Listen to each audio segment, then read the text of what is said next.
الفنان عبد المنعم إسماعيل. الفنان عبد المنعم إسماعيل أحد الفنانين في الأفلام السينمائية القديمة، كلنا عارفينه وحافظين شكله، لكن غالبا مش كلنا نعرف اسمه ولا قصته ولا نهاية قصة حياته الحزينة جدا. تعالوا نشوف ايه اللي حصل مع الفنان عبد المنعم إسماعيل، ويا ترى ايه اللي وصله للنهاية الحزينة وإنهاء قصة حياته بالطريقة المفجعة اللي هتعرفوها لو تابعتوا الفيديو للنهاية. تعالوا نشوف.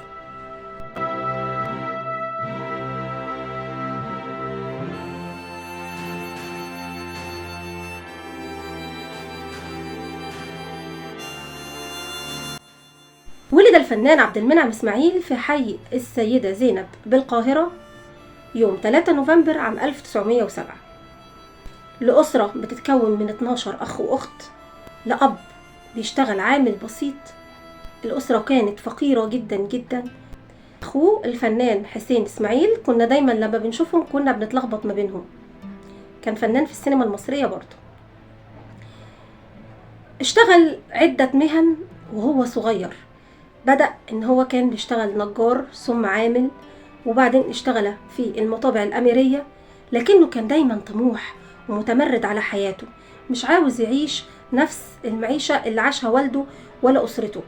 كان دايما عنده طموح، كان بيأمل انه يبقى حاجة كويسة ويبقى معاه فلوس، ودي حاجة طبيعية ومش عيب يا جماعة، الطموح حاجة كويسة. أولى خطواته التمثيلية كانت من خلال دور جزار في فيلم العزيمة. رصيده الفني يحتوي على أكثر من 300 فيلم. بدأ رحلته الفنية في الأربعينيات وانتهت في الستينيات، وكان آخر فيلم له بالتحديد هو فيلم قنديل أم هاشم. مرت حياته طبيعية جدا في الفن وفي العمل، لغاية لما جه وقت معين أصيب فيه بصدمة كبيرة جدا، لحظة وفاة الفنان أنور وجدي. الفنان أنور وجدي يعتبر من أقرب الأصدقاء المقربين ليه في الوسط الفني.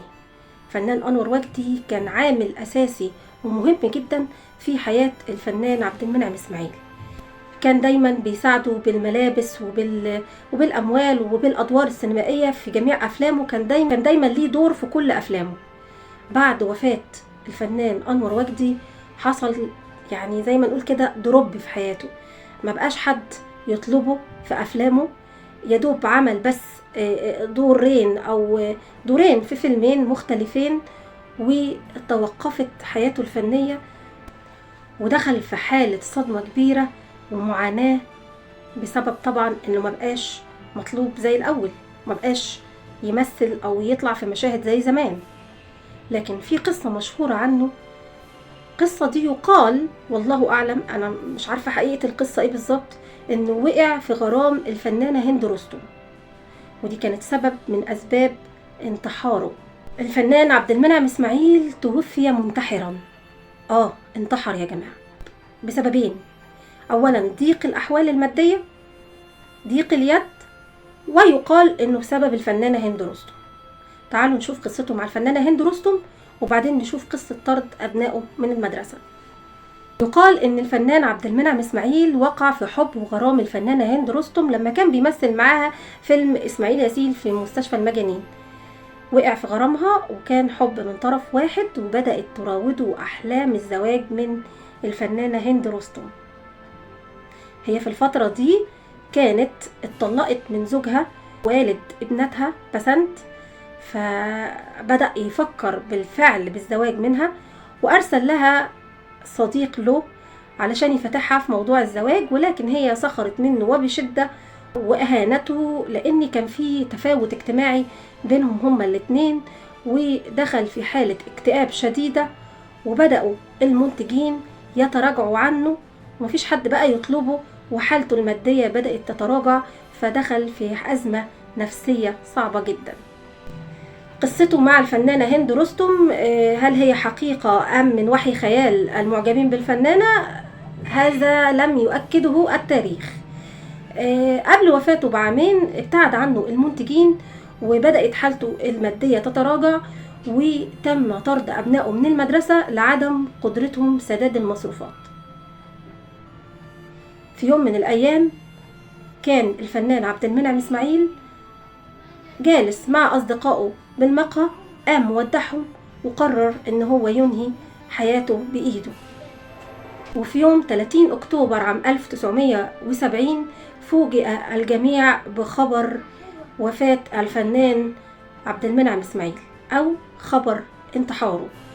ألقى بنفسه في النيل منهيا حياة مليئة بالنجاحات والفقر وتاريخ فني لا ينسى.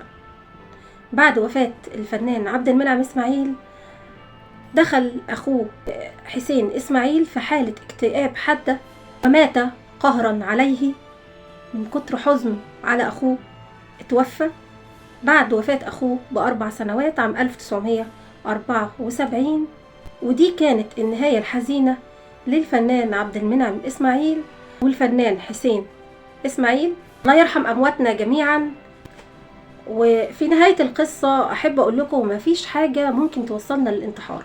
طول ما ربنا موجود يبقى في أمل، في أمل في الحياة، وربنا عمره ما بينسى حد. إذا كان ربنا بيرزق النملة، يرزقك أنت يا بني آدم، أنت يا إنسان.